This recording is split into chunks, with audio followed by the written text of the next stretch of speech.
Ja, wij zijn Huckleberry Hound Dogs. En, Stel jezelf even voor. ik ben Akker de Boer. En hij is. En dat is Hede Lemmens. Ja. En dat is Bas Hettema. Hoe lang besteed je hem al? Nou, een hier of draaien, zoiets. Ja.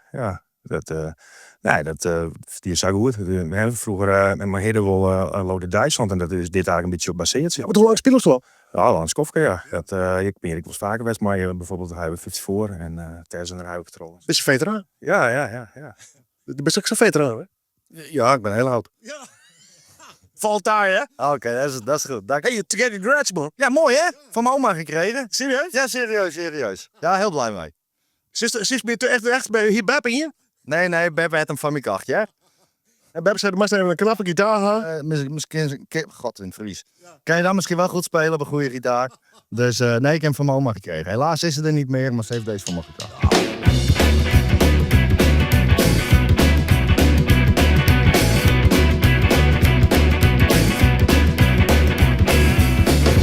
We get these rules to follow.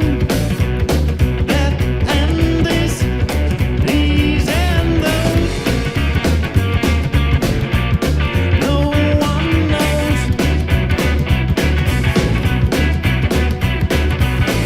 Wie het vond rock'n'roll en rockabilly? Wat die vakkeur hier, of wie dat zag groeit? Zakroeit.